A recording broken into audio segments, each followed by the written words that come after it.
I'm a spirit dominant. It would be easier if you're this and this.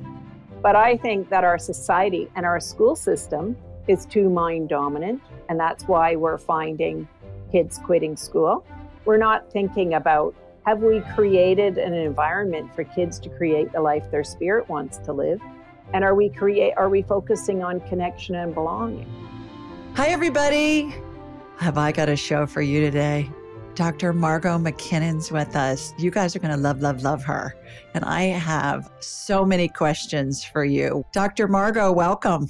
Well, thank you so much, Julie, for inviting me. It's really exciting to meet you almost in person. That's right. We were talking about different Canadian areas, and I said, I've been there. I know. You're welcome up here anytime.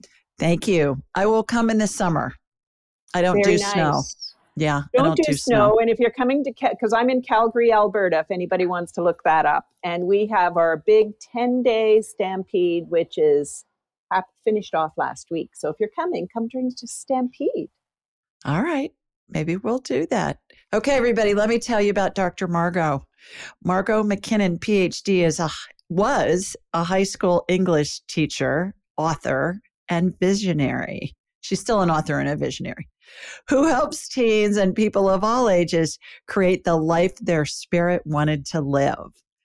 Margot earned a doctorate from the University of Oxford in England with a thesis on how to bring spirituality into Canadian schools. That's what really piqued my curiosity was, okay, I want to talk to this woman and see not just Canadian schools, but schools in general. I'm fascinated to hear what you have to say about all of that.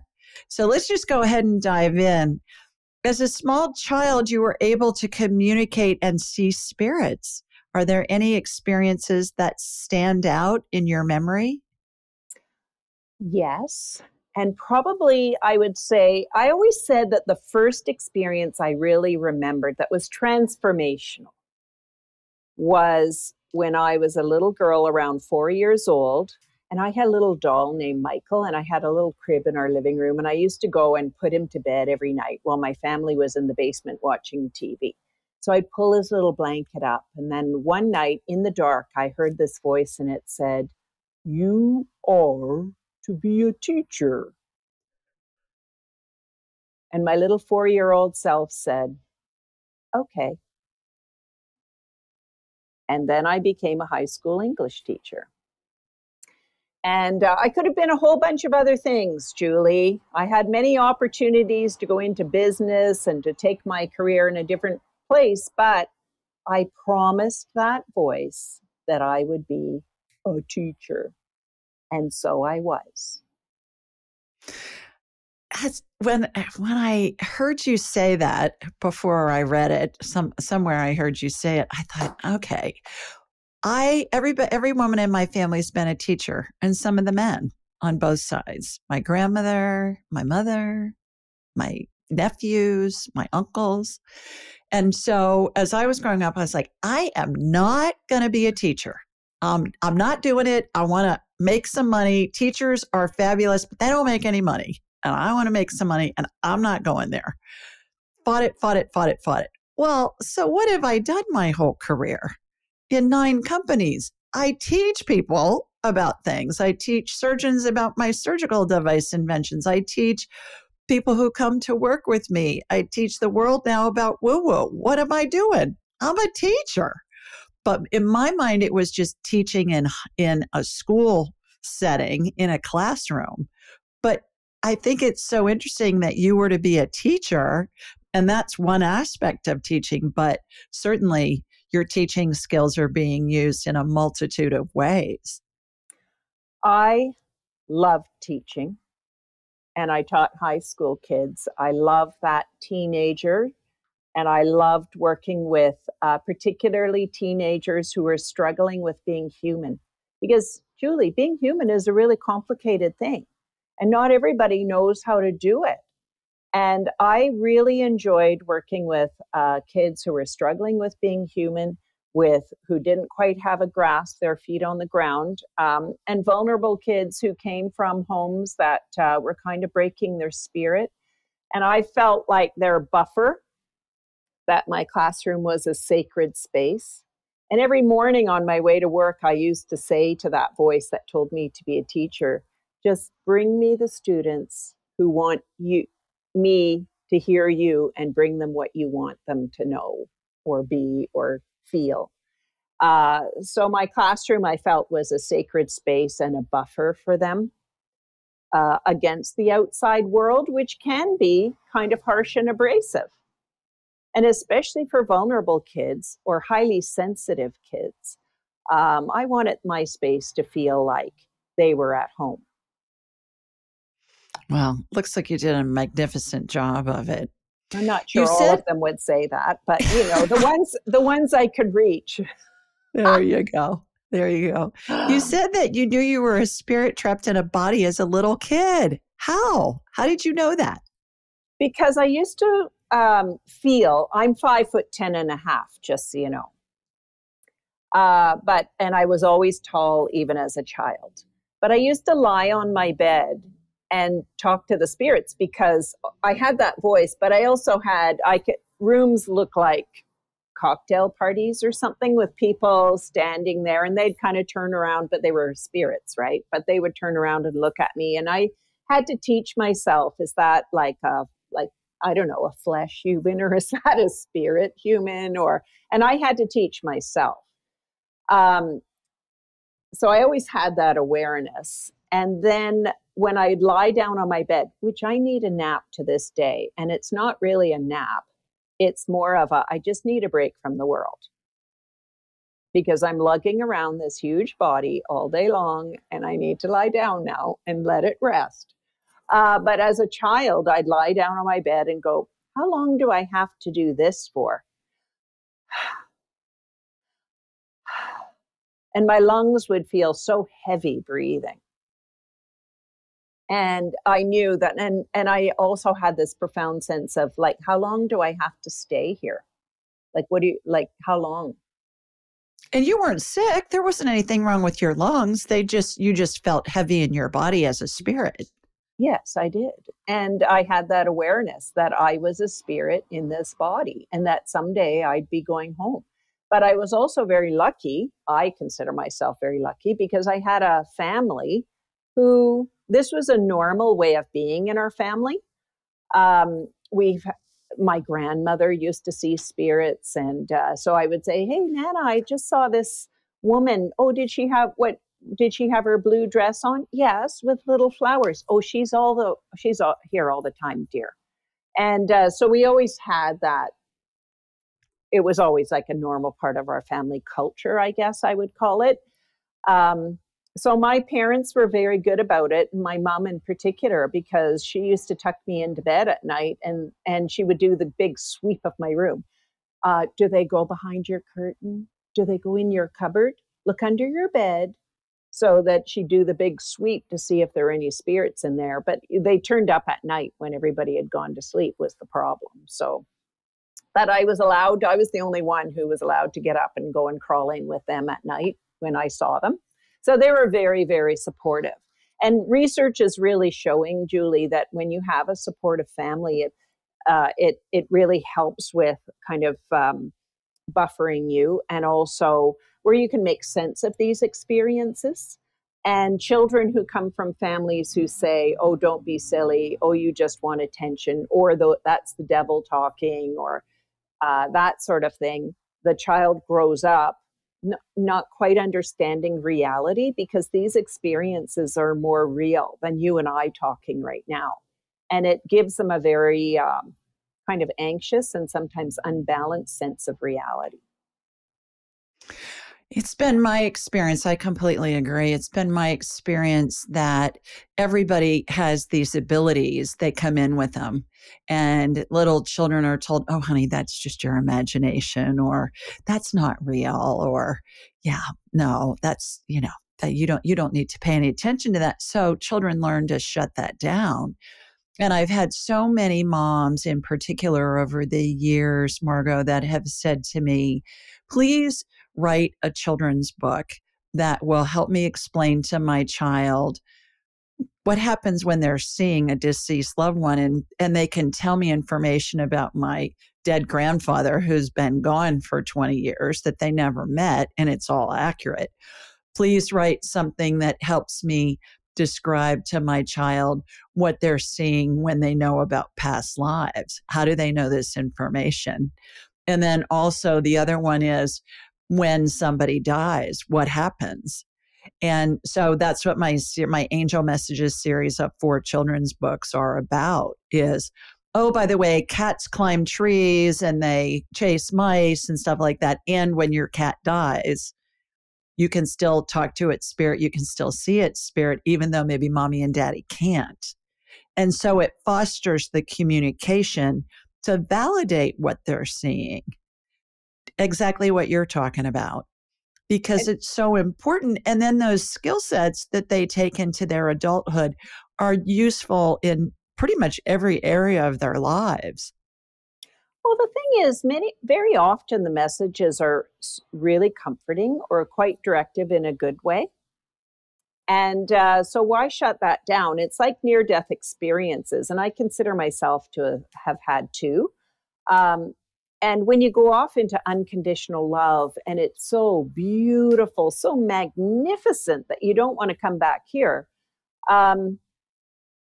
why would you want to take that experience away from somebody and just say that it's some sort of brain shutting down or some chemical release when these experiences are transformational and magnificent?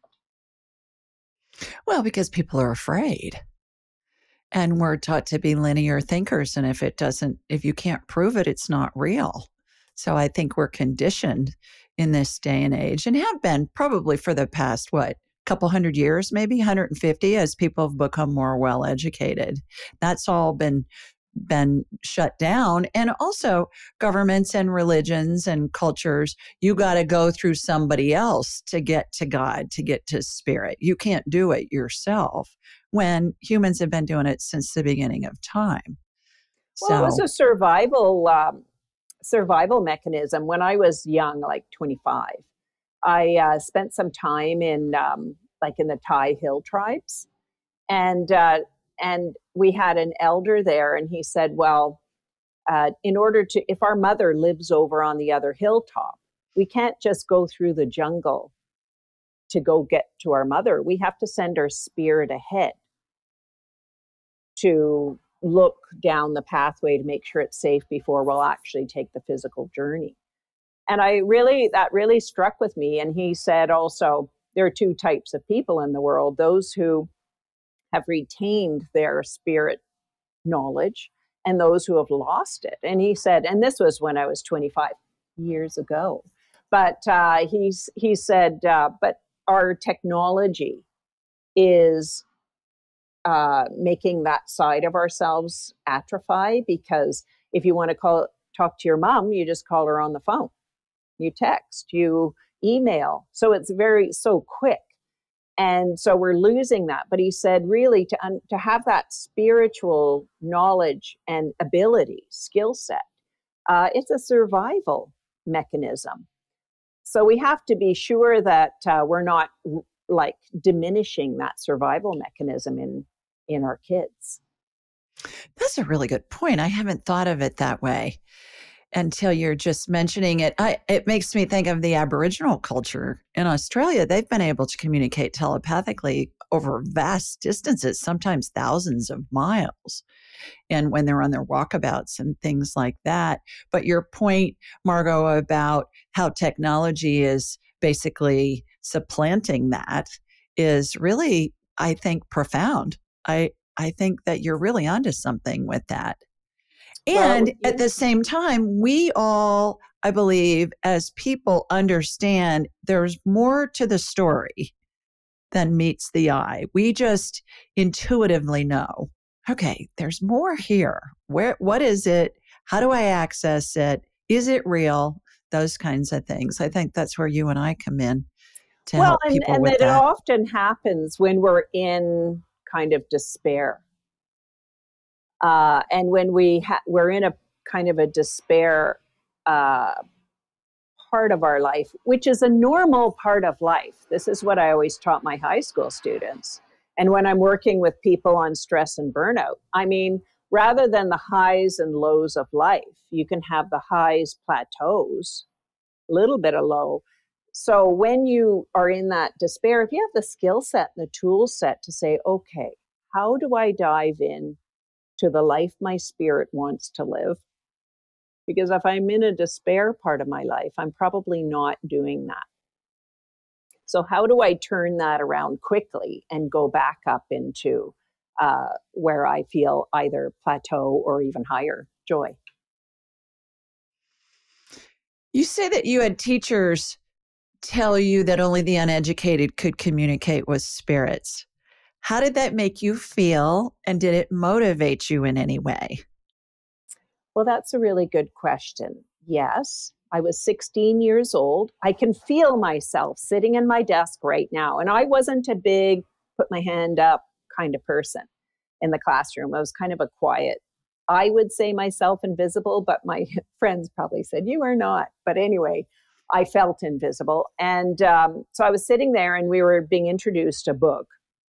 And our English teacher said, we're doing a historical fiction. And back in the day, the people then really believed in God, and they believed in that there was a spirit dimension, and that there was such a thing as, say, witches and all of this. And she presented it that way. And then she said, and they believed in that, this spirit dimension, because they were uneducated. We're educated today, so we realize that this isn't true. Well, okay, Julie, this is the one boundary in my life that I will just say, stick my hand up and say, I put my hand up and I said, because Julie, this was the first time in my life that I realized not everybody had that. I had no idea that anybody ever thought that, because it was just so normal and natural in my family. And my friends all knew I had this. They counted on me to know this and that and, look ahead, because I can see ahead for people, and so that they know what to avoid. And so I put my hand up and I said, well, what do you mean that people who are uneducated see the spirit dimension? Spirits are everywhere. Can't you see them? And she kind of looked at me like, what are you talking about? And I sat back in my chair and I thought, that's interesting. Someday I'm going to go to a very prestigious university and I am going to study the concept of spirits. And I did. So I promised my spirit many times in my life, 4 years old, you are to be a teacher, I'll do it. I promised my 16-year-old self that I would get my Ph.D. and I went to Oxford in my 50s and did my Ph.D. on spirituality in the classroom. So yeah, it really did motivate me to normalize this concept of the spirit dimension. Well, it's interesting that you not only went to Oxford, obviously, but that you went to an area where it's in the culture, especially in the holidays. At Christmas time in the British culture, it's understood. I mean, certainly there are people who don't follow the spiritual thing, but it seems to be way more ensconced in the culture there than it does here in North America. Religion. Would you agree with that? As a concept in terms of religion, not spirituality. I was using the word spirituality, and I basically couldn't write my thesis on just spirituality. They said, you can't have spirituality without religion. And in fact, this spirituality is kind of woo-woo. I had to do both. So I basically had to write 2 theses, because for me, they're like not even related. So I had to write 2. And I said, I don't think you understand where I come from, how absent spirituality is around where you look. Like when I was in Oxford, I lived in a place, you can Google it. It's called the Mansion in Iffley Village in Oxford. You can Google it, anybody.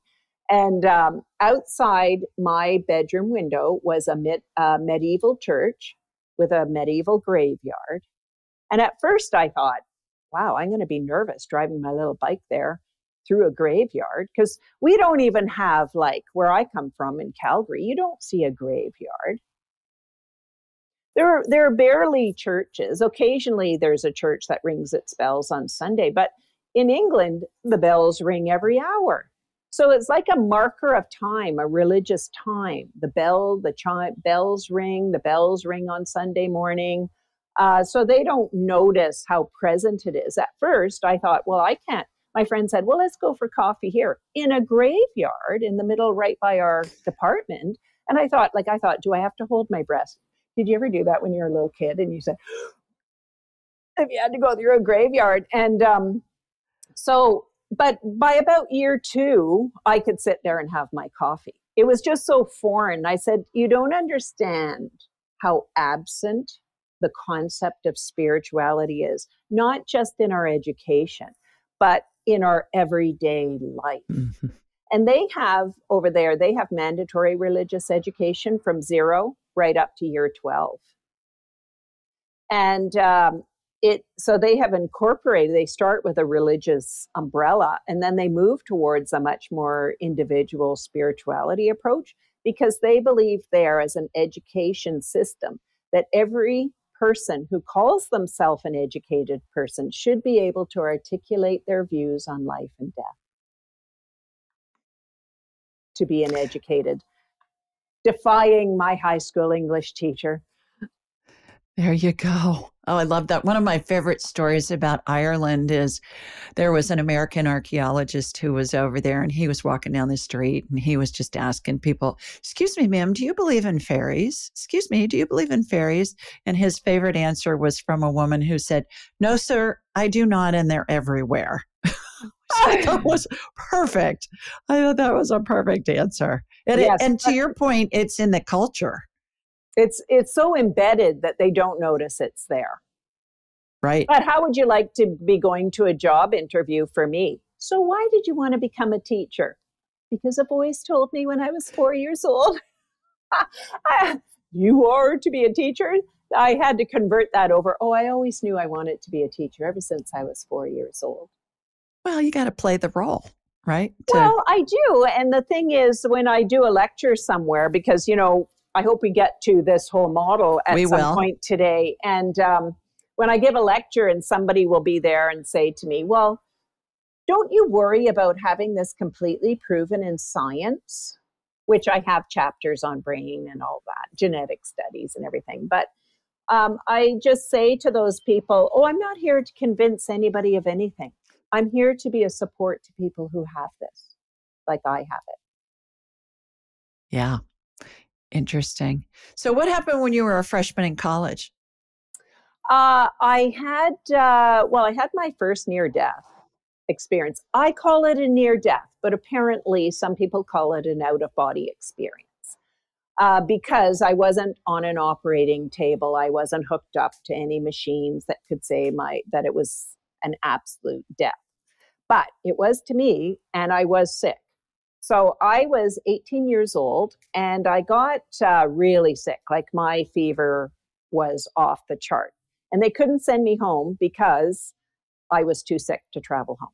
So they put me in this little infirmary in the basement of my residence.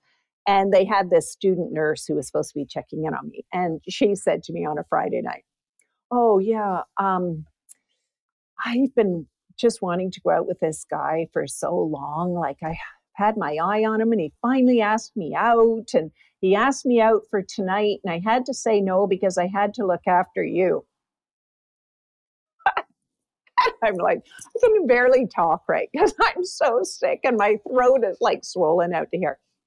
But I said, no, you go on your date. I'll be fine. I'll just sleep. That's all.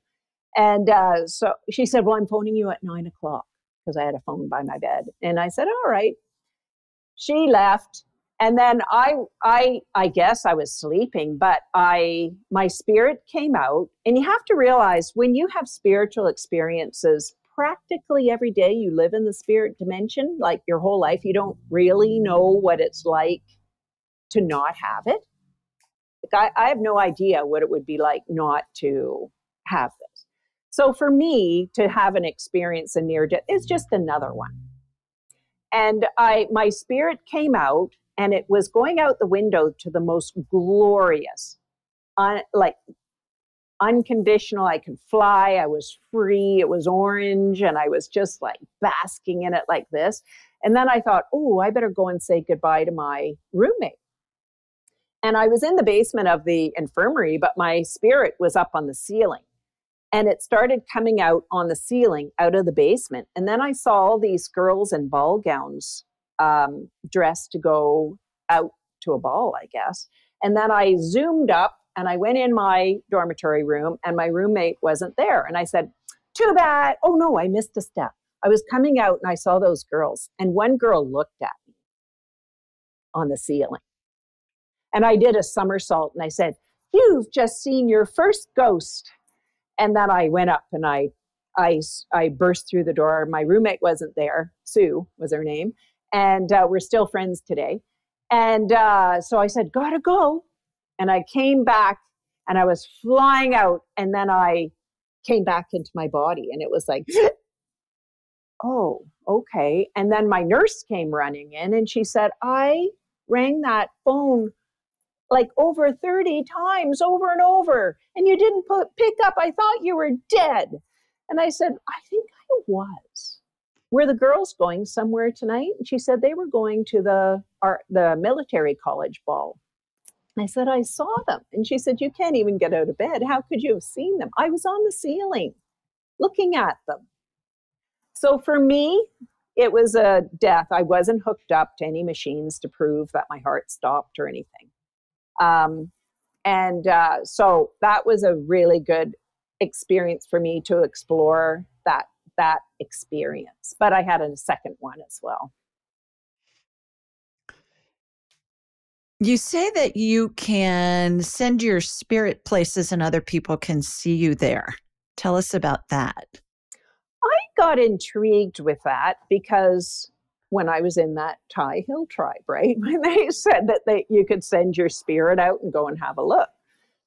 And when I was teaching, I had this friend, and he was taking 6 months off to travel in Mexico, and he was going to have he was doing van life basically, and he was driving around Mexico. And I thought, I wonder how he's doing. So I took my spirit out, and I went down, and I was in the back seat of his car, and I was just looking out the window like this. And I said, hey, how are you doing? And he turned around and he looked kind of scared looking at me. And then a day later, I got this phone call. I was out in the desert. He didn't have a cell phone or anything at that time. And he said, I turned around, there you were in the back seat of my car. And it's taken me this long to find a phone to say, what are you doing? But I also used to go and see my mom. My mom had cancer, and I lived in Calgary and she lived in Ottawa. So I would take my spirit out and then go to her, and I would clean her. You know how you do? You clean from the top. And I was cleaning her like this. Clean, clean, clean, all the way through like this, and boom, down, wash. And so I had a system. It was like layer upon layer that I was doing. And then she phoned me and she said, were you here today? I said, well, I was. What did you see? And she said, well, I had to get one of my tests done today. And I felt as if somebody was painting out my cancer with a paintbrush. Mm-hmm. And when I opened my eyes, you were standing by my bed, and I knew I'd be okay. And then her cancer report was good. But then somebody came along, because I was sort of new and kind of documenting my own experiences, which I highly recommend to all your viewers. Start writing down your experiences and experimenting with them. But somebody came along who was a spiritual healer and said, you don't even know what you're doing. You've got to stop doing that. You could be doing more harm than good. And I stopped, and the cancer came back, and my mom passed away, which I was with my mom when she passed. It was a beautiful experience. And she wanted to tell me all her stories that were coming in, how her spirit was already starting to go over to the other side. So it was a very intimate and beautiful experience to be with my mom. Well, I teach this stuff in my classes, and it's called Astral Traveling or Non-Local Reality. And there are several exercises that we do. You can't hurt anybody by doing that. And we all decide when we go, where we go, who's with us when we go or not. So I hate to burst your bubble, but you didn't have that kind of power. Nobody does. Mm-hmm. So, yes. yeah. The people that say that kind of thing they've got a bunch of fear that they need to work through, because spirit's pure love and joy. Spirit ain't going to do anything that's going to be detrimental to any other spirit, any other person. Or its power, Julie. Like sometimes in our world, doing what we do, there are some people who are competitive. And I think somehow that gets in there instead of appreciating what people's gifts are. And I think it is good for people to nurture their gifts. And I'm glad you're here helping people nurture their own gifts. Well, and power comes from fear. Anything that's a derogatory feeling is always based in fear. So people who have an ego issue and have to control things, they're coming from fear always. And I think that's the bottom line there, regardless of what the niche is, what the industry is. You wrote your doctoral dissertation about bringing spirituality into the classroom. Why did you choose that after you heard you are to be a teacher? Well, you could have been a teacher. We covered that. You could be a teacher in a multitude of ways. Why did you kind of hone in on that, bringing spirituality into the classroom? One day, on the first week of school, I do get acquainted activities, and I gave my students all grades, grade 10, grade 11, grade 12. And I gave them this little essay to read. It was called The Seven Wonders. And it was a man who was going to a dinner party, and he had to bring his own 7 personal wonders. So I said to the kids, okay, I'd like you to make your own personal set of 7 wonders. And whatever it is, and then we're going to share 2 of them. And if you want to give me your wonders, then I will keep a lookout for any kind of literature, poetry, films that kind of speak to your wonders. If I see an article, I'll put it on your desk in the morning. If I think of something, I'll sit it there for you. And some kids stood at my desk and said, Miss McKinnon, I'm wondering, am I allowed to wonder about these things?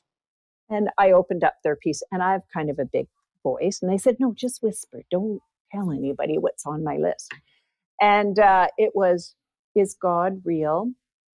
Where do I go after I die? Are ghosts real? Do I have a purpose in life? Do I have a soulmate? And it was a list of what I would call spiritual wonders. And I said, well, of course, if that's what you wonder about, that's what I wonder about all the time. And I sat back in my chair kind of like I did when I was 16 years old, when my teacher said, only uneducated people. And I sat back in my chair and I thought, what happened to our education system that would have kids wondering if they are allowed to wonder about the fundamental questions about human existence? Why isn't there a course like in England where you learn how to navigate those questions? How do you research and find out how you're going to articulate your own understandings about those ideas? So that's why I thought, well, I'm going to go and study that then. And I'm gonna get to your findings and your research here in a second. Couple of other questions before we get there, however. As a high school English teacher, you discuss spirituality and use literature to do so. I find that spirituality is all throughout all the great literature. Can you give us some examples of some of your favorites that you use to teach the kids about, look, this stuff's been around since the beginning of time, and it's in our world today too? Well, funny you should ask that, Julie, because in my book I have I start each chapter with quotes right out of some of the texts that we studied. But great literature, enduring literature is about the human condition. And spirituality is so much a part of that. the enduring part. We don't have all the answers. But if I were to just pinpoint one piece, that I don't know about your school system, but our students have to study a Shakespeare piece every year in high school. Well, Macbeth is all about seeing spirits, having premonitions into the future, visions, all of that. So I would say to the kids, so how many of you, because he goes to the witches and the witches give the prediction. And I said, how many of you have been to a tarot card reader or a psychic or some sort of a healer? How many of you have seen a ghost? How many have had an experience? They want to spend a whole period telling their stories. And I always remember one boy, and he was in his football jacket, and he hardly ever talked. And one day we were actually studying Hamlet in that particular class. And Hamlet, of course, to be or not to be. And he sees his father's ghost at the top of the castle. That's how the story begins. And I remember this one boy, and he said, once you've had a spiritual experience, you can never go back. You're different. Life is never the same after. And I would say that's true. Well, and I think people that haven't studied literature too, pretty much everybody in North America anyway, certainly in a lot of the UK countries and the Commonwealth, they know Dickens' Christmas Carol. And it's about the ghosts of Christmas past, present, and future. And they all know that whole story. And I say, what do you think they're talking about there? They're talking about your spirit guides. They're talking about that kind of thing. And I think of Plato and King Lear, and my gosh, it's endless, the different stories in literature where this is just a common thread in all of them. Well, some people say to me, well, what do, why would kids want to study Shakespeare? Are you kidding? Shakespeare brought out the big questions, the big dilemmas that we have as human beings. Even Romeo and Juliet, she has a vision too in there. And at the end, we talk about, well, what do you think? Where do you think their spirit goes at the end? Well, I'm sure the answers are all across the board. Well, it depends. Some are faith-based and some are, we even talk about, like what would happen in their religion if they took the potion or they killed them. We talk about all those things. And with Hamlet, because Hamlet has a to be or not to be, and where, a lot of people say, is that him thinking of suicide or something? But we talk about Hamlet's feelings. And the kids say, well, it looks like he wants to end it all. And we talk about, well, do you ever feel like that? And some kids, yeah, sometimes I feel like that. And then they'll ask me, do you ever feel like that? And I said, yes, I do. Well, because I'm a spirit dominant person, which is what I'm hoping we're going to talk about today too. I'm a spirit dominant person. I find life unnecessarily harsh and abrasive. Not so much now because I've worked my way through that. But I used to feel that because I was a little kid, knowing I lugged around a body, and I would say, how long do I have to stay here? And sometimes I just wanted to go home. And we'd have conversations about, we'll say, yeah, sometimes I want to go home. And they'll be, well, what do you do? And we'd talk about, what do I do when I have those feelings of wanting to go home? When we incarnate, do you think we come in with a script of things that we want to explore and experience, and subscripts as well? Yes, I'm coming more to that. Like, I'm always growing. I always say I know a lot about what I know. I don't know a lot about what I don't know. And so I've been really listening to people talking about their near-death experiences, where they talk about a blueprint, coming in with a blueprint, and that you forget your blueprint. And whoever this voice is that says you are to be a teacher, it's there all the time. It's like, don't say that, Margot.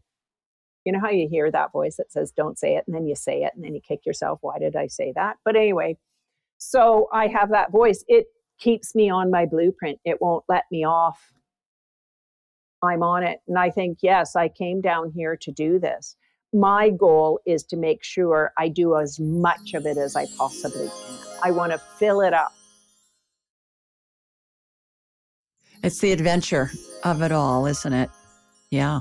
So what are the 5 dimensions of self? Well, when I was doing my master's degree, I was doing actually teacher professional learning and organizational culture. Doesn't that sound like kind of a real education topic? So anyway, we had to take 10 courses and then we had to write a thesis.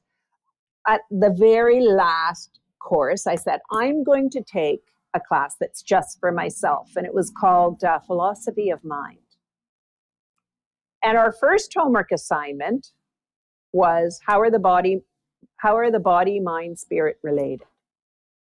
And I thought, oh, that's super cool. I'm going to go home and find out that right now. Good question.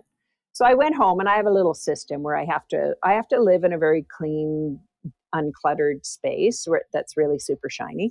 So I made sure everything was just like that, lit my candle, got my yellow pad of paper out. And I just went to that guide that tells me how I'm supposed to live my life and what my blueprint is. So I said, so what's the answer? How are the body, mind, spirit related? This figure, Julie, came into my living room. It was massive. I couldn't see like eyes, nose. It was just like a very massive figure. It was bubbling over with excitement to tell me that we had more than 3 dimensions, body, mind, spirit. We had 5 dimensions. So I put my book like this. So you have 5 dimensions. You have a body, mind, spirit, soul. I said, spirit and soul? I thought they were the same thing. No, they're 2 different dimensions. And you have oneness. I put 1 here because oneness was too big for that little quadrant. But anyway. So we have 5 dimensions of self. We're born dominant in one of them, and we grow the others over time. So let's just say our body is, mine looks like this, yours looks like that. Your viewers, you could look at their body dimension, but it's anything material like your home and your car, all those things. So you have the body dimension. You have a mind dimension, which is your logical, rational self, your intellectual. It's your systems. It does your taxes, pays your mortgage, makes a to-do list. Your spirit is the part of you that came from absolute unconditional love down in here, got inside this body that looks like this and with a mind that thinks like this, and got inside this body to have this human experience. The soul is your purpose. So it's different. This is actually your spirit that can come out and go and check on your friend in Mexico or go heal your mom in Ottawa. And your soul is your purpose. And oneness is your connection to God, universe, creator. You have that as part of who you are. And it's also your sense of connection and belonging. So now, you're born dominant in one, so body dominant people. Love, all the physical parts of life, food, delicious food, hair, makeup, nails, fashion, decorating, cars, those sports, Julie, like rugby and, that are sweaty and real body sports. Love them. I love body dominant people because I'm not one, so I find they're fun to be around. Mind dominant, love the logical, rational systems, organizing Excel spreadsheets. My daughter's mind dominant and she doesn't get this woo-woo stuff. And so she said, Mom, I just don't get it, but I'm happy to create an Excel spreadsheet whenever you need it. Thanks. Spirit dominant, value unconditional love, peacefulness, passion. They know they came down here. Sometimes they find the world to be unnecessarily harsh and abrasive. And sometimes they want to go home now. They get saturated by the human experience every day. And they have to go and lie down or just go and be by themselves for a while. and sometimes they want to go home. And I really want to get this message out to as many people as possible who have that feeling, Julie, because I'll show you how to pull it together so that your spirit loves it here. Loves it here. Soul dominance, their purpose and meaning is more important than anything else. So do you ever watch that show like Dragon's Den or something where they show up with their invention?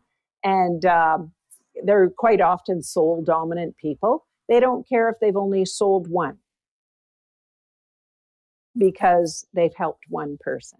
Whereas the mind dominant dragons want to see the dollars and cents and how many and how you've marketed and all that. But soul dominance and oneness dominance value connection and belonging more than the others.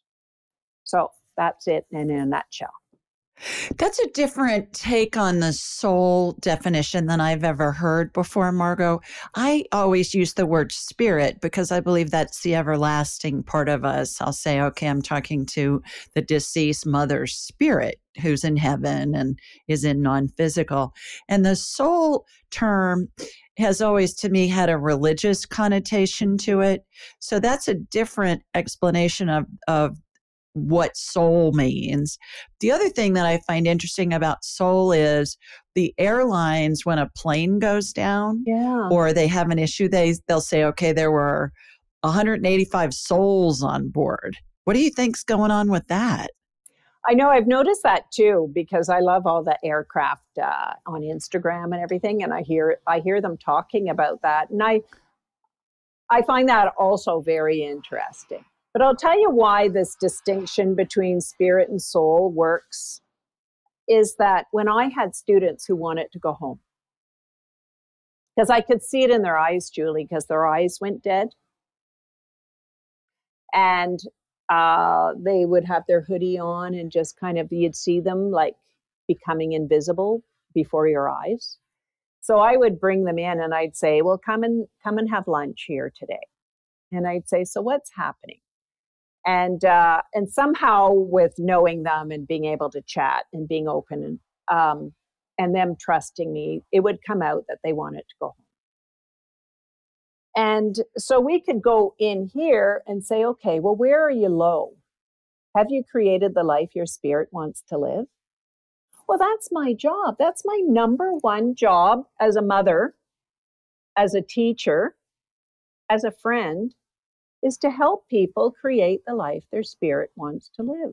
That's my job as your teacher. So we would flesh that out. What is that? And maybe sometimes there was something happening in their lives that was crushing their spirit. They might have come out of an abusive household or something happened. And I'd say, listen, just tell me what it is. If I can help you, I will. And if I don't know how, I'll find somebody who can help you. But we're going to help you right now. And then sometimes they'd say, I just feel that this is meaningless, because school can be a very meaningless experience to a lot of kids, Julie. Like they're learning things that have no relevancy to their lives and being tested on it and everything. So I'd say, okay, well then your soul dimension is low. Let's see if we can pull this around so that you see the purpose in what I'm showing you here in the classroom. Let's see if we can find the meaning of your other courses. And then quite often their oneness dimension was low. They didn't have a lot of friends. So their skill set for connection and belonging was low. You see what I mean? If you look at it, you can see. And just finding their sense of purpose. And I'd say, don't go home yet, or else you won't have explored your whole soul dimension. Interesting. Do you find that the kids in the spirit dimensions, kids and adults for that matter, are more prone towards depression and or having suicidal thoughts than the other dimensions? I would say yes, but I also think that our society has become so mind dominant. Like this quest for money and what success looks like and what we're supposed to have accomplished in our lives, and that it's becoming so burdensome that a lot of people just want to go home. It's not fun anymore. So trying to lift off this kind of the mind dominant. Now, I don't want to beat up on mind dominance. My dad is a mind dominant engineer, and he is so fantastic. Why? Because he's developed all of his dimensions. He doesn't just live over here. So, I'm a spirit dominant, but that some people want to be spirit dominant because they think it sounds nice, but it's a very hard place to live. It would be easier if you're this and this. But I think that our society and our school system is too mind dominant. And that's why we're finding behavior problems. And that's why we're finding kids quitting school, because it's too mind dominant. There isn't enough of this going on. We're not thinking about, have we created an environment for kids to create the life their spirit wants to live? Is this meaningful? And are we focusing on connection and belonging? In your research, did you find that a percentage of the population was more dominant in one area than another? And what was the percentage of people that, if you studied it, that could expand into encompassing all of the different dimensions? Well, when I got accepted at Oxford, we were going to expand this book, the model, and do a whole research project on that. But when I got to Oxford, the man who accepted me, was going to be my supervisor, ended up with cancer. And he said, I can't supervise you. So I was passed over to somebody else who said, you're not doing it. That's too risky. Just do very generally religion and spirituality. So, okay, so I had a hierarchical sample of policymakers and teachers and principals and all of that, a big sample size. And we explored spirituality and what that would look like and what were teachers doing to bring spirituality into their classrooms.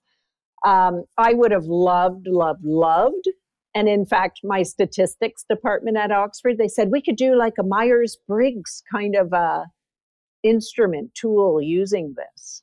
And that might have to be left to somebody who wants to take that on. I'm not sure if I want to take that on right now, but I do have in here like a nice kind of tool in here where you can start measuring where you are. Think of yourself on a spectrum. So when your question was, do you think there's a certain population percentage? You have all these 5 dimensions. I think it's clearer if you say, how am I doing on my body dimension? How am I doing on my mind dimension? And if you think of each one of these on a spectrum from 1 to 5, I'm not a body dominant person. I would call myself body competent. I'm not a mind dominant person, but I'm mind competent. I'm a spirit dominant person. And I'm almost verging on soul dominant now too, because I'm working on my soul so much. So I really don't know, to answer your question, the percentage of the population. But I live downtown Calgary and I see some people who are quite sick with drugs on the street. And I think, I wonder if they were spirit dominant and just couldn't handle, life. Did you see a shift in any of the areas of the 5 dominant they're not quadrants. What is it? They're the 5. What's 5? 5 dimensions. Quintuple. Yeah. Quintuple quadrants, quintuple areas. Did you notice that any of that shifted or changed during the pandemic, Margot, when people were somewhat isolated, in instances a lot isolated? And did you notice that there was a shift in that people had the opportunity to develop others, whereas maybe they fell off in some? Was there anything that you noticed about the pandemic? I did, because I started doing loneliness epidemic research and presenting to teachers on the loneliness epidemic. Because if you look at oneness, which is connection and belonging, a lot of people, one connection and belonging is a skill set. You can learn how to build that skill set. And in fact, I used to teach my students how to have connection, how to walk into a room and feel like you belong there. You're at home there. And so it's a skill set. And I think during the pandemic lockdown, this skill set in a lot of people deteriorated. And in fact, many people like just being in their comfy pajamas at home, and they didn't want to go out into the world. But just like, the body dimension, if you're a runner and you haven't run for 2 years, you're going to be a bit rusty getting back to it. Same thing here. You have to practice your connection and belonging skills every day. And I think this deteriorated to the point where they were a little anxious actually having to go back into work. But that alone time opened up this and this for people. So they were saying, do I really want to go back to that job? Is it part of my meaning and purpose? Is it creating the life that my spirit wants to live? And people did a lot of self-reflection here because we have all 5 dimensions, but they open up and shut down at different times in our life. If you go to university and it's such a mind-dominant thing, these kind of shut down because you have to pour all your energy in here. And I think during the pandemic, rather than shutting these down, they opened it up. I agree. My business was very robust during that time. People wanted answers. They knew that there was more to the story. They wanted to feel a sense of belonging in more than just a human way. I think it opened up those channels, just like you're describing. Can you give us a crash course on how to develop oneness? You just said you used to teach your high school kids. Do you have a couple of techniques that you can share with us to have people help them develop their oneness category? Yes. And I'm going, my first book, when I first came up with this model, I was still so spirit dominant that I was pining to go home. I used to say this, Julie, like I'd have to give a lecture and they want me to talk about my near-death experience. And I used to get them mixed up and I'd say, well, in my near-life experience, near death, I realized I was having a near-life experience. I was so much in the spirit dimension, I wasn't fully appreciating all that being a human being in the body and the mind dimensions that were available to me. I stayed in the spirit dimension and I longed to go home. So I wrote my first book, my first iteration of my model, I called it The Exquisiteness of Being Human, because I saw my older sister. We went on vacation together and she was lying on this couch it was a rental property, right? She had this blanket pulled up and this cup of coffee. I'm sitting like right on the edge of a chair, barely touching it because I was kind of invisible at that point in my life. And I looked at her and she said, tell me about your life. What's happened this year? And I thought, you know what the difference between you and me is? You're at home everywhere and I'm at home nowhere. I feel like a stranger here on earth. I've never really grounded. And so in that moment, I thought, I'm going to find the exquisiteness of my life.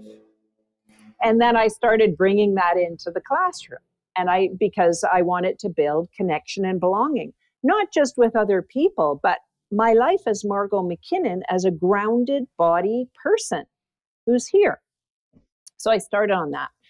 And I used to not like going to cocktail parties or anything or having to go into a room full of strangers. So I said to my students, hey, do you want to know how to get your teacher to like you on day 1 and take an interest in you for the whole year? They're all looking at me. Yes. And I said, walk through the door with your back like this, chest open, look at your teacher and say, oh, good morning. Do you have a seating plan or would you like us to sit wherever we like? Be the first to make the connection. And then they'd line up out at the door. Okay, You come through the door, and I'd be sitting there like some director on a movie set. Cut, cut, cut, cut. No, be more visible. Walk in like you own the place. Now sit in your chair. You belong here. Now, then we'd have how do you talk to strangers? So then they'd be sitting in groups of 4. Now you're to interview one person at your table, and the object is to make that person sound amazing, like everybody wants to be that person's friend. That's your task. And they would come up and they would stand up there, and they didn't know anybody, stand up there and introduce this person like as the most amazing person ever. And so it was those kind of skills. And then when they came to giving oral presentations, I didn't really care about the content. I was more, how do you stand up there and present yourself? And how do you breathe? And how do you own the room and own your space and have your voice? And that's how I developed in them connection and belonging skills. And I said, this is a classroom where you have 35 friends right here. That's a start. I love it.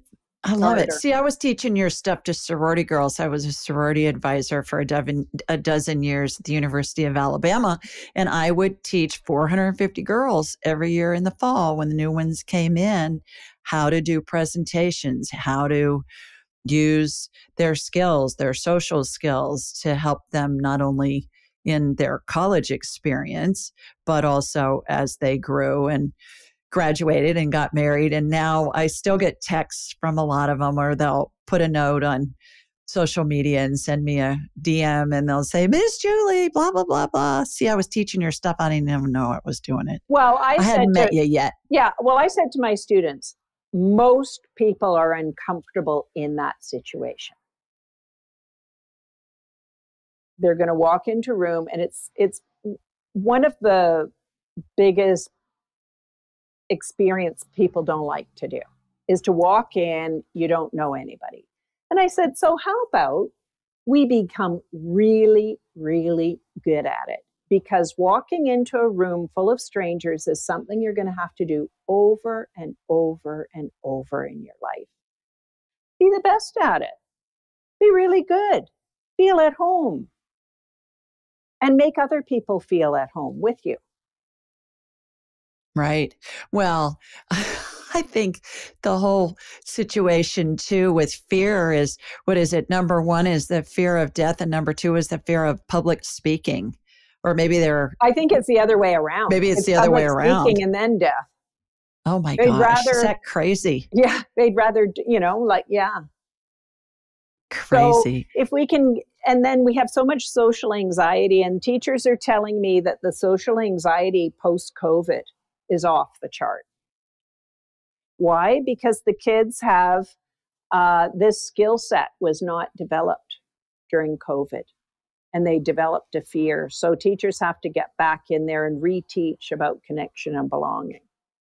Well, and to your point earlier too, they all rely on the texts and the social media stuff and all that jazz, which really negates their interpersonal communication one-on-one. And it's all done electronically. Well, to get them to answer the phone sometimes is even a chore. They'll text you sooner than they're going to answer the phone and talk to you.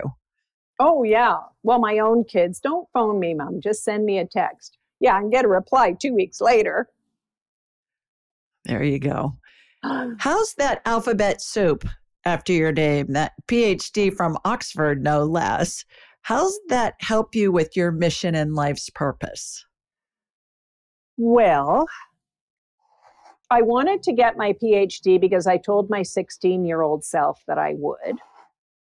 And there were times that I wanted to give up on it because it was really hard because I was considered woo-woo. But I really wanted to speak precisely to mind-dominant people because they run the world.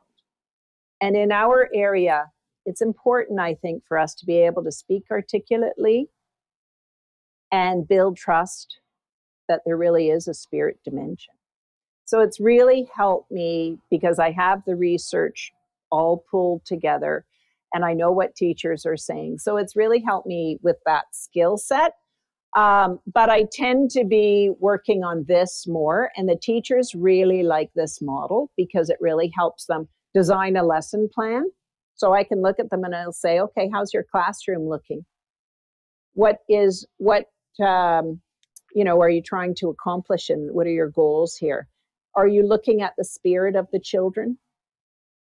Is this going to be meaningful? How are you going to bring that out in your lesson? And how are you going to, in your lesson, incorporate connection and belonging? Every lesson. And so they like it, and that's mainly what I'm doing now. Plus, I do meetup groups, and I do an Ask the Universe group, and those kinds of things. Well, and I would think the PhD from Oxford in academia means more than any other area. I mean, certainly it gives you instant credibility, but especially in academia when you're working with educators. Well, it does. It means something to them. And in the beginning, I was speaking to, before I wrote this book, I was speaking to psychiatrists and doctors, and because I was being invited to speak at these conferences. And I thought, I can't get up there and say, hi, I'm Margot McKinnon, high school English teacher. Not that I wasn't proud of that. I was very proud of it, but I needed to be Dr. Margot McKinnon. It did give credibility. I think the people I attract, they like that credibility, just like you have your credibility. So yeah, I really like having my PhD. It was worthwhile. Wonderful. Why do we incarnate? Well, my mom came down and told me after she passed, about 2 years later, she came back and told me what Judgment Day is. And long story short, I was making Thanksgiving dinner, and she was standing in the kitchen trying to get my attention. And I said, Mom, I really don't have time to talk. I've got to get this Thanksgiving dinner done. And she said, no, I need to talk to you right now. And I said, okay. So I put everything down to talk to her. And she said, I'm here to tell you what Judgment Day is. And I said, okay, what is it? And she said, when you pass, you go over and then you have to come back down and get inside all the people that were important to you. And you have to wear around their consciousness to find out what it was like to have you in their life. So for me, she was coming to wear around my consciousness to find out what it was like for me to have her as my mother. And she said, once you get all the pieces together of the kind of human being you were, you get to go to the next level. So she said, I'm doing you, then I'm going to go off to your brother and your sisters. I've got to do your dad. And she said, and she might have even come to me first because I helped her go over to the other side. So that made me get thinking, okay, you have to find out what it was like. And so we had quite a conversation about what it was like for her to be my mom. And I thought, you know what I'm going to do? I'm going to have that conversation with all the people who are important to me now. I don't want to have it over on the other side. I want to have it now. I want to clear the air and all of that stuff.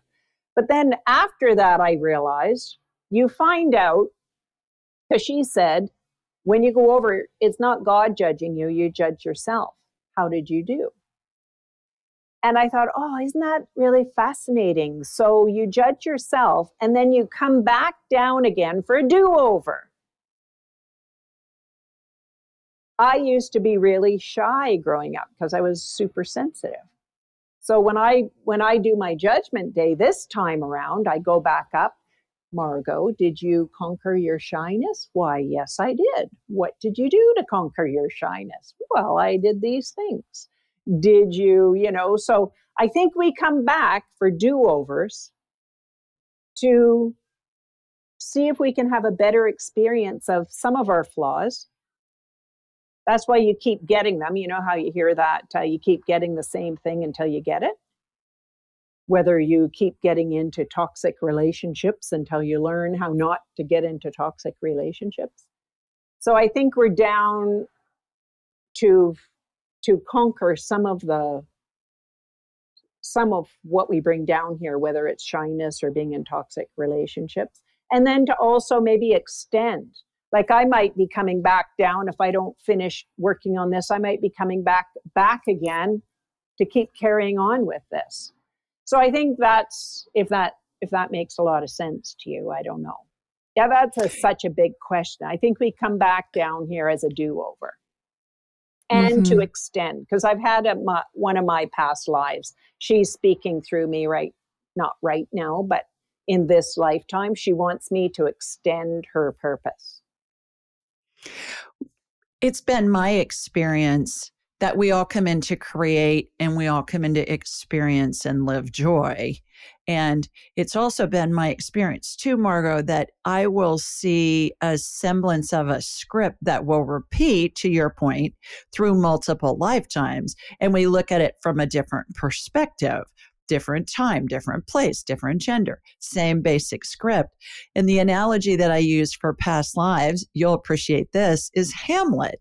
You think about how many times has Hamlet been performed since Shakespeare wrote it in 1602? Who knows? Certainly the same script, but different perspective. Where was it performed? In what year? By whom? What was happening in the world? What language were they using? Who were the actors? Who was the director? All of those different variables give us a different perspective of the same script. And that's what I'll see repeat through multiple lifetimes. And then we'll correlate it with, okay, you had this in this past life. It would be fun for us to do that with you sometime. You had these past lives where you were looking at this. And now in this day and age, you've expanded out from there and you've added these different nuances and perspectives to the overall equation of exploring whatever the topic is. It's really fascinating. Do you think that we come down and choose our parents? Do you Absolutely. think we choose this life? Absolutely. I believe that we choose our parents, we choose where we're born, when we're born, to whom we're born, and the circumstances into which we're born. So our lives will have a basic trajectory that will allow us to explore and experience whatever it is that script is and all those subscripts that we want to explore in this lifetime. And furthermore, it's been my experience too that we all choose when we go, how we go, who's with us or not, what the circumstances are. Because there are endless stories about everybody sat with grandma for 3 weeks and Aunt Susie was on duty and she left the room for 2 minutes to go get a cup of coffee and grandma slipped out while she was alone. And you want to say, Grandma, what's up with that? Funeral directors, critical care providers, the stories are endless. And so I've heard it many, many, many times from multiple spirits that, yeah, I chose to go in this way because it was quick, it was easy. I didn't want to be a burden. And I waited until my son arrived from wherever. I have a friend, I was on the phone with him. He lives here in Birmingham and he was driving to North Carolina. His father was dying and they were getting ready to take him off the ventilator and he was just hoping he would make it in time. So we're having a conference call. I'm on the phone with my friend and I'm psychically, telepathically talking to his dad and I'm saying, wait till he gets here. Bill's on the way. He's going to be there. I talked to him for the last hour of his trip. I said, okay, he was telling me, here's what's on the GPS. I'll be there in 35 minutes or whatever. I said, okay, Bill's going to be there. Bill got there. He died within about 15 minutes after Bill arrived. And there are just endless stories. So yes, I do find that is the case. Well, how do you explain though, like when my son was 3 and I was tucking him into bed, and he said, Mom, before I was born, I was talking to God. And I said, oh, what were you talking about? And he said, well, God told me I had to come down and be a human. Oh, well, what did you say to God about that? Well, I told him I didn't want to come down. And I said, well, why not? Well, because it's so nice over there, Mom, and it's not so nice over here. Oh. So did you tell God that? I did. And then what happened? Well, he told me I had to come. And so then I said, could you show me my mother? And he took like what looked like a photograph of you out of like a photo album. And he showed me the picture. And then I thought, oh, she looks mean and I don't want to come down and be her son. Okay. And then how did God answer that? Well, God told me, no, I'm telling you, you have to come down and you have to be her son. So I got inside your body. And then when I was born, I looked at your face and I thought, oh, you're beautiful. And I'm so glad you're my mom. But the interesting part for me of that story was he was born dead. He was feet first, the cord around his neck. He was like blue, limp, not breathing, heart stopped.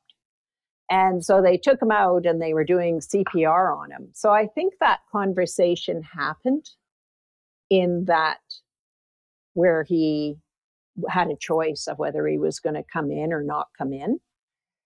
So in that story, it seems to me, God told him he had to come down, that I had to be, he didn't choose me. And somehow my son is now 31. And, we've always had a really close relationship because we know that God put us together. Well, we can expand that out into the great unknown. And the thought that comes to my head on this, Margot, is we are all God. Spirit is all the same thing. We're a fractile of the divine. So when he says, God told me, that was his spirit telling him, which is the same as God. Mm-hmm. So if we're a drop of water and you put us into the ocean, we become the ocean. So I'm getting real woo on you here with this, but it's what's coming into my mind. I get what I call divine downloads. So I'm listening to you and I'm getting information fed into my head. And that's my explanation for that.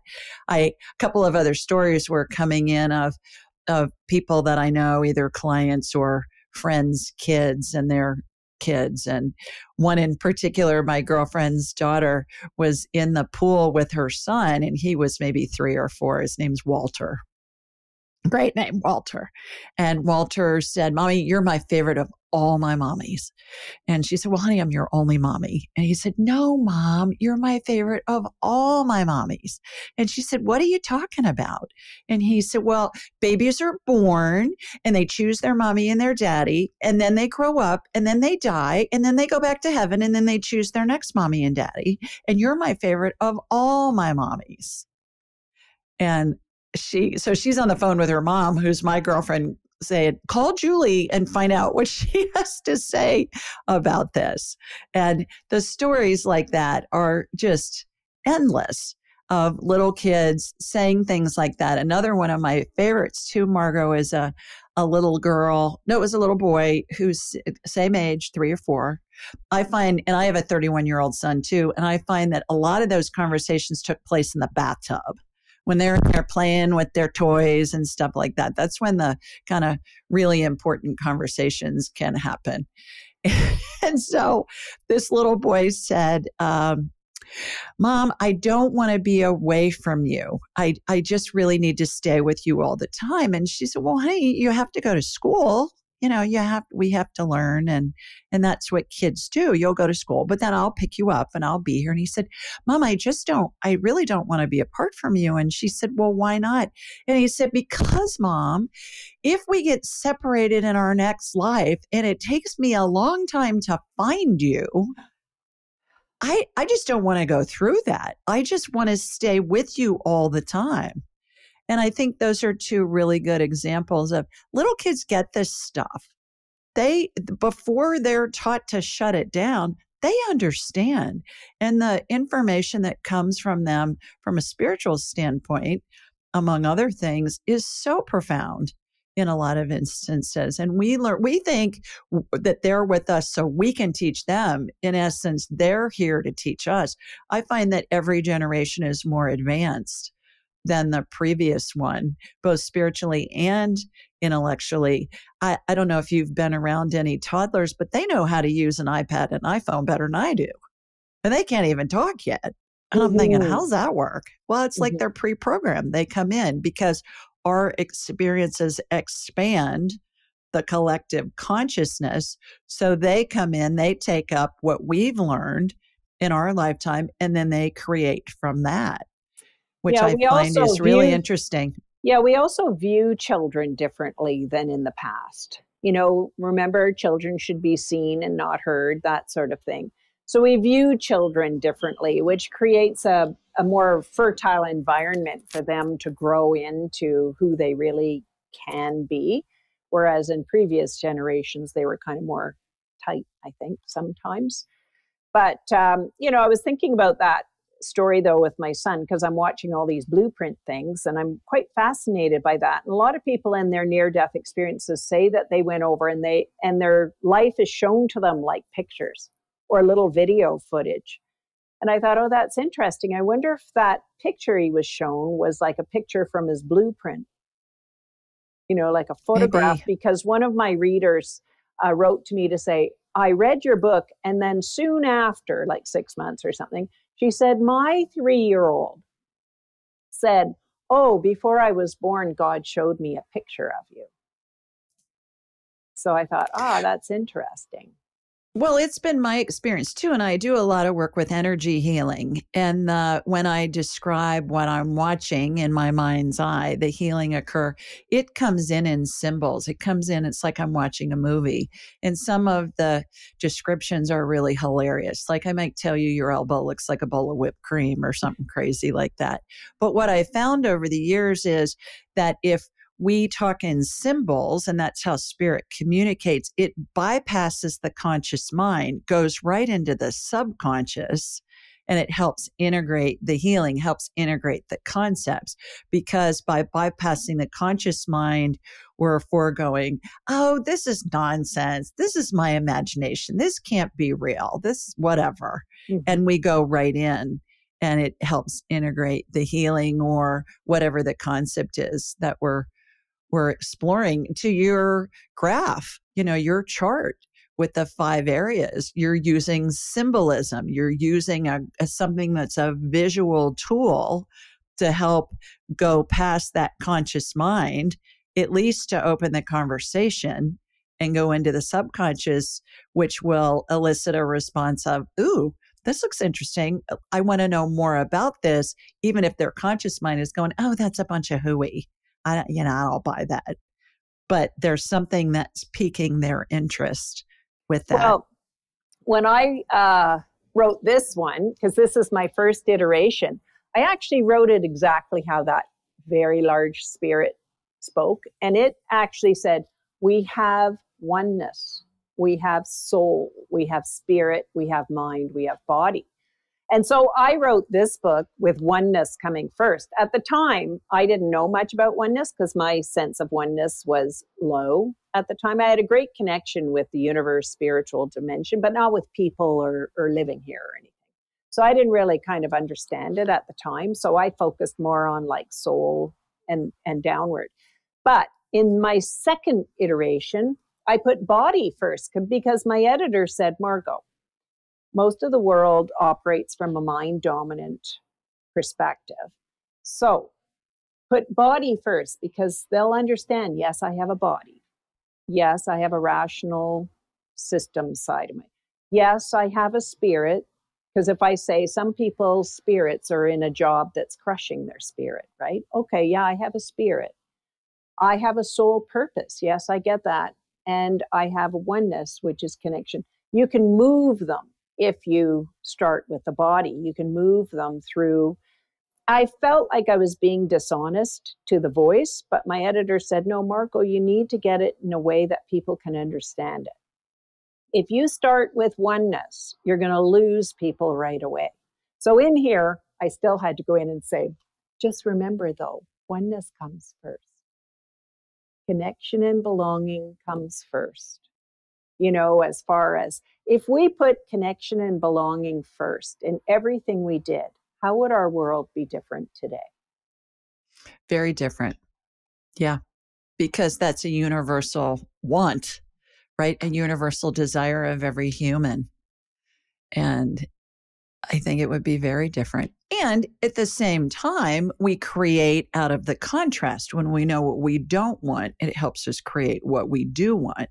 And I believe that if we lived in a world where everybody was kind and wonderful and all of that, yeah, it would be great for a time, but then we wouldn't be propelled to create out from there, perhaps, because that's when the greatest creations happen, is when we know what we don't want. Well, it's true. And what we were talking about at the very beginning of this, very often our spiritual side opens up when we're in a point of despair. Exactly. So we need that contrast in order to kind of shake us up a little bit and say, how can I pull myself out of this and bring back joy? I agree. Well, I could talk to you for another hour. Mm-hmm. However, we'll have to have you back. And I just am so delighted that you took the time to join us today. How can people find you? How can they find more about you and your work? Well, you can Google me for starters, and you'll see things on there. And my website is www.drmargotmckinnon.com. You can order my book from there.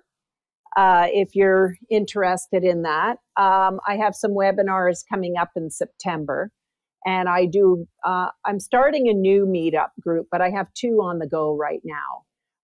And one is they're both called Ask the Universe, but you can read about that on my website. So just go and look me up, drmargotmckinnon.com. All right, Dr. Margot, thank you for joining us and enlightening us with your interesting concepts and new ways of teaching. I think they're really profound. Thank you, Julie, for inviting me. I really appreciate it. You are most welcome. Sending you lots of love from Sweet Home, Alabama. And from Calgary. From Canada, from Calgary. And I'll see you next time. Bye, everybody. You. Thanks for joining us.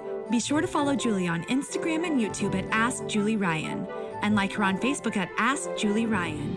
To schedule an appointment or submit a question, please visit AskJulieRyan.com.